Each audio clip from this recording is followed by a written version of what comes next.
Hello everyone, my name is Loco and welcome to one of the very best games of StarCraft 2 that I have ever played. I played this game about 2 days ago or so over on the live stream. It's an insane Zerg vs Protoss where we get strategies that we don't usually see from either end. Now, in this particular game, you may not be able to learn very much from it because I highly doubt that this situation will happen very often at all. I mean, I play thousands of this game, a year, and I have never had a game this weird before. So hopefully, at the very least, it should showcase some entertaining content because when I played this game on the live stream, people in the chat were like, wait, what? How did he actually end up playing that? Like, what just actually happened? So here we go. As you may have already noticed by the production tab, my opponent is indeed opening up with the good old Forge First. You know what that means, right? If you're a seasoned Zerg player, you know what that means. He is gonna go ahead and do a cannon rush. Now, meanwhile, on my side of the map, this was the very first game of the day. And I usually try and play a little bit more greedy in my very first games of the day, as I don't really mind losing in general, but in particular when I'm just starting off, I don't really care. So I am gonna go ahead and play 3 hatcheries before putting down a spawning pool. My opponent is going for a cannon rush. I'm going for the most economy-focused game you could possibly imagine. Now, honestly, cannon rushes are not that great anymore. You can do some insane Nidus play as Zerg nowadays that could sort of just hard counter the whole cannon rush thing. However, I went for the double hatch before the spawning pool, which basically means that I'm not going to have any units out for a very long time. Now, my opponent is going to be a little bit bad-mouthing me in this particular game. It's alright, it's alright. It's not like it's going to get absolutely insane, but there's a little bit of BMing. So, you may be able to enjoy that in the game. All good, though. I do see that my opponent got a cannon rush going in my natural, and immediately I'm gonna go ahead and assume he's also taking it in the third. I mean, he already told me that I'm playing very aggressive, that I'm playing very greedy, so he knows about my third hatchery. He already saw when I planted it down, and he is indeed cannon rushing me. Now, a couple of things I could do. Well, I could lose my worker there, which I ended up doing. A couple of things I could do. I could just go ahead and pull a bunch of my workers and try my very best to end the game by just simply countering the cannon rush. But I know that my opponent is more than likely already gonna have his own natural on the way at this point. So I'm sort of putting all of my eggs in one basket. And instead of trying to get the economy going up, I decide to go for a little bit of something else. First things first, as you may have noticed real quick, I am planning on putting down my hatchery in my opponent's third base. And let me try and explain to you why. So normally in Heart of the Swarm times and Wings of Liberty times, when your opponent goes for a cannon rush like this one, it works out really well in their favor. But because of Legacy of the Void's Nidus Worm being changed, you can actually now obviously put a Nidus Worm in your opponent's main and it can't be attacked while, it's still building.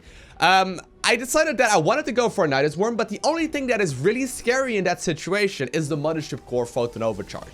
So I know very well that my opponent is more than likely gonna be, gonna be able to counter that with relative ease. And what I need to make sure of is that he runs out of energy in the Mothership Core. So I'm putting up the Nidus inside of his main base very shortly, but in the meantime, I'm having this hatchery outside of his natural. A, because I know he's not gonna scout it for another little while, like he's not gonna move out with one Zealot or whatever. But B, I know I can make a couple of roaches there, try and move up the ramp with them, and then hopefully, at least get 1 or 2 photon overcharges out of the Mothership Core, at which point my Nidus in the main is going to be way more powerful. And considering I have plenty of resources for that base anyway, I mean, I went double hatch before the pool and I canceled both of the hatcheries, it should be an okay decision making. So it's a bit of an on-the-fly decision that I haven't been able to do very much with. And my opponent does end up scouting the natural right now, but that's so good. He puts a pylon right next to it. I'm a-okay with that. I don't really care. So I do have the roaches going up in production right now. Only got a single queen, which is not all too much. I gotta keep in mind that, I just simply won't have very many transfuses on the Nidus Worm ready to go either. But here we go. Hatchery on his side of the map finished up. I'm gonna get another queen in that base as well, while still producing more and more army at home. Now, I gotta make sure that I obviously don't, start making a single roach right away. I want to be making at least, 2 or 3, so I can actually use them and micro them against that Zealot. If you only have 1, obviously, you can't really do very much. So I'm gonna save up a couple larvae there. I do get a bit greedy, and I do decide to put up the second one first. Or, I put up 2 roaches at a single time instead of 3. And my opponent is trying his very best to get rid of this natural. Now, you gotta keep in mind, a queen beats a stalker in a one-on-one battle. So I'm actually not too worried about this. I am not too worried about this situation whatsoever. Already loading up the Nidus Worm. Queen is out right there, putting a Nidus up into his main base, putting up a creep tumor in the natural, and we're just gonna try our very best to micro against this Protoss army. Now, the Mothership Core is indeed moving out of position, and that means it is currently out of energy. However, I got the Nidus Worm going up in his main base. He does have full vision of it, but lucky for me, he just simply doesn't have the resources available right now to go ahead and photon overcharge twice. Now, I got to be very, very careful. Warp Gates is about to finish up, and I know that once that finished up, like, I mean, he's gonna be in a great position, and I gotta be super careful about that. Now, luckily for me, my opponent's micro isn't the most amazing in the world, and I end up getting a nice little snipe there on his Mothership Core. On top of that, I am trying to basically just kill him from the inside out. However, it's not looking too amazing. I'm spreading a lot of creep, but I know that there may very well be a chance that my opponent is going to be able to hold on. I mean, roughly 6 or so minutes into the game, even with a cannon rush, you can expect that warp gate to be finished up. And since it is nearly that time, I decided to put up a natural in my 4th base, right? A natural in my 4th base. I can drone up from it, but I'm primarily trying right now to just simply get a really big army out. I need to try and kill as many workers as possible, so I do get that economy advantage. And at this point, it is 22 Harvesters versus 20 for my opponent. So at this point, we are actually slightly ahead in economy. On top of that, I am still killing workers, and I got another Nidus going up in my opponent's main base. Still making non-stop roaches, still secretly hoping that I am going to be able to pick up the victory here, but I gotta be careful that I don't overextend. I don't have a very big army at all anymore, and there's no probes in the natural, so obviously it's just gonna be about a micro battle right now. There's cannons and like pylons everywhere, so it's gonna be rather tricky for me to try and actually get this going. But looks like my opponent has decided to not move forward with the Mothership Core and risk getting it sniped, even though I don't have any queens here anymore. But I do manage to get another creep tumor going up, microing against a couple of these stalkers. But in the meantime, on the production tab, you can notice, alright, I'm already droning up once again. Now, there's a couple of scary moments as well. First off, I know that my opponent is still having the warp gates done, right? Those warp gates are powered, there's cannons right next to them, there's no way in hell I'm gonna be able to beat those. He can be going for Dark Templar, very, very scary, and on top of that, he still has 2 pylons to warp in from behind my mineral lines, right? I cannot kill those currently, I have absolutely no army. I mean, I got 3 roaches right here in the queen, but that's pretty much it. My bases are far apart. If you would have any kind of like Dark Templar play going up, which is actually possible right now, I would be in a very, very, very scary position. So I gotta make sure that very shortly I do clean up those pylons, even if it was just like 3 zealots all of a sudden marching into my mineral line when I am not paying attention to it. That would be the end of the game. So I'm adding on a couple of units here just for home defenses. Also do have a Overseer back at home right now to make sure that I get this you know, safety net going, I suppose. But on top of that, I'm trying to be cheeky here. I'm trying to be cheeky. Just putting up a Nidus in his main base, not so like necessarily to unload it with units, but mostly just to try and make sure that his army doesn't move out. I know that I have 2 bases mining right now. I know that I killed a lot of workers of him. And if you have a look at the income tab, it is actually a substantial advantage right now for me. So I'm basically just sitting back here, trying to keep him back in his base by pressuring him with a random Nidus Worm.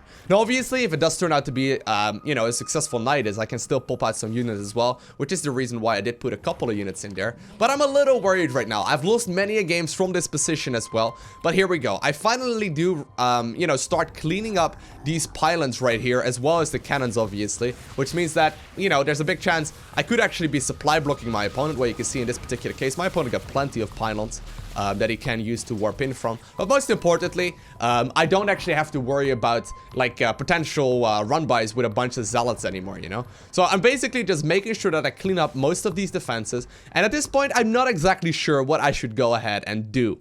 I know that I more than likely have the superior economy here. I know though that as well my opponent, once he gets a couple of Immortals out or Dark Templar out or whatever, he can still easily pick up this game. Supply-wise, at this point, we're definitely ahead. I know that in the game as well, but it's mostly because of, like, the fact that we have roaches. Roaches are obviously very supply-heavy.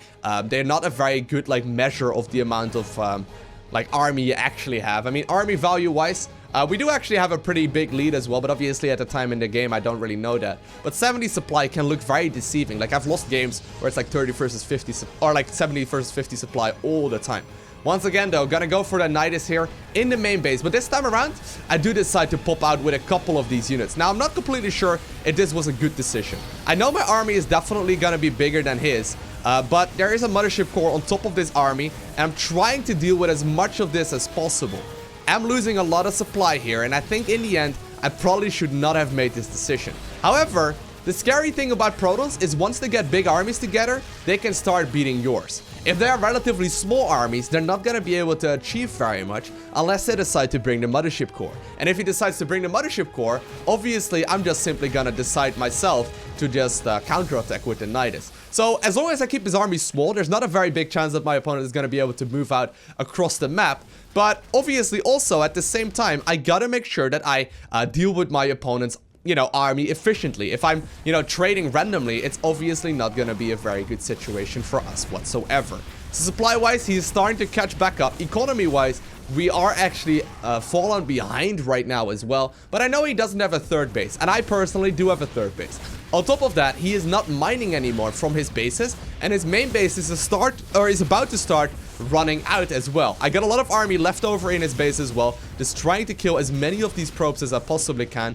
I'm heading towards the natural now that the Nidus in the main did get picked off, and we're sniping workers. We're sniping a lot of workers again. So he's got a lot of workers left over, but none of them currently are mining, which obviously is great for us. Killing whatever I can kill right now, but it looks like my opponent got an observer. I saw him attacking right there on that one tumor, and there is an immortal out. Now, immortals eat roaches for breakfast, and I know I will need to switch into something else right now if I want to make this work. Trying to target fire down on the immortal, more than likely not going to be able to get it. Just trying to run by here. We are on creep obviously, which means that my units will be able to move a whole bunch faster. Just trying to snipe whatever I can and still getting a couple of worker kills. We do end up getting the economy advantage once more because I am actually drawing up. That third base is up and running. It is actually gathering resources right now, and I am going to switch into an army that is consisting of units that will be able to deal with immortals. Immortals deal bonus damage against armored.